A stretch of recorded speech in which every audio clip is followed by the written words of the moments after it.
What's up, folks? It's your boy Bob Hollywood back with another exciting review. Today's review is going to be of this Super Mario, JAKKS Pacific Super Mario, Raccoon Mario. I'm not going to pronounce it Mario.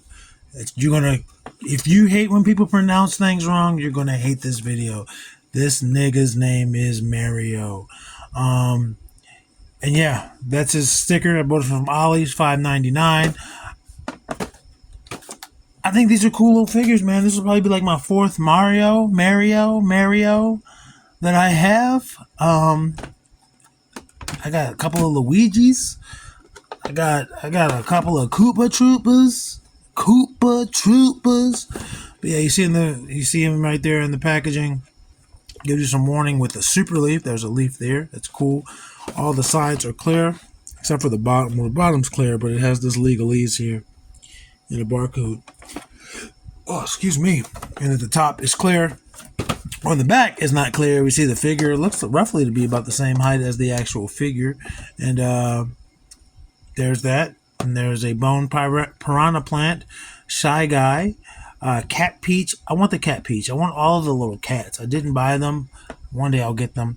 And the Red Koopa Troopa. So, yeah. We see over here there's a little bio as well.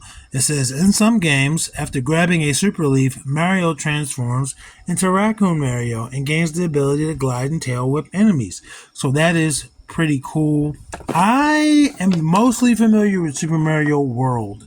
So I'm not sure if the leaf is in there. I don't think it is. I think you get the cape. And that's how you do those same things. Anyway, folks, I'm going to be right back. I'm going to bust him out of his plastic prison.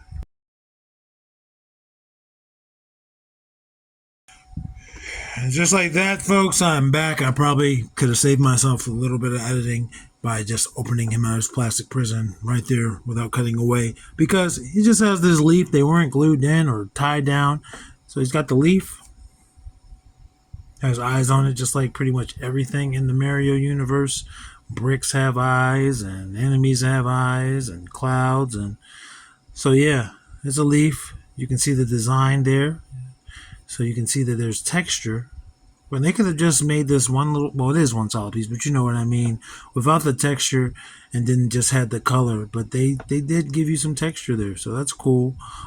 He doesn't hold this or anything. If you've ever played a Mario game, as far as I know, other than like the Mario Kart games, they run into it, they get that ability. So he's regular Mario, sees a leaf, runs into it, boom, he now has a tail and ears. And I think thinks that he could glide and smack things with his tail. So let's look at him. You see that big old head, short stubby body. Looks good. Only thing that's different between this and like a normal is like, again, his cap has the ears and he has a tail. But everything else looks the same. I don't feel like getting up and getting a Mario, because the closest one is the one from the one where he's got the top hat that talks or has powers in the white suit. And of course, JAKKS has like several different lines. I want to say this is considered the 4-inch line, maybe 5-inch, even though Mario is shorter. But they also have like the 2-inch or 2.5. But yeah, if you've played the game, you're familiar with this. I'm just checking it out to see if there's any blemishes here. There's a few. That came off easy enough. His teeth are a little dirty on mine. Looks like he was eating candy. But for the most part, he's pretty clean. Everything, most of the stuff came off. It's just not coming off his teeth. This is a tiny little compact figure. Blue overalls, red shirt, red hat, brown boots, white gloves, you know. Let's do his articulation, because it's really not much to do other than that. His head does give you some rotation, but because he essentially doesn't have a neck, it's not going to get past his shoulders because of his chin. It's not going to give you any up or down or any side to side. T-pose, good T-pose. He's also going to rotate at that shoulder. Single jointed elbow, which gives you just about 90 degrees. I mean, it's not really not much room for him to go. His hands rotate 360. There are no hinges, no torso articulation. That's his split. His legs kick forward that much, not at all. Basically, his legs go more to the side than they do to the front. They go to the back more than they go to the front. Single jointed knees, actually, that's pretty good. I would have thought it wasn't going to give you much, but that's 90 degrees. No articulation anywhere else. His tail does rotate, even though I'm not 100% positive it's supposed to do that. And as you saw earlier, he does stand on his own. No peg holes, but he stands on his own. The tail isn't overly heavy, so that's good. Let's get his height.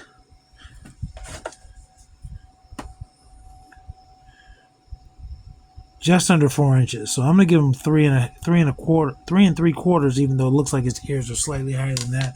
And for the review crew, I'm not gonna bring in the full works just because we know he doesn't add up.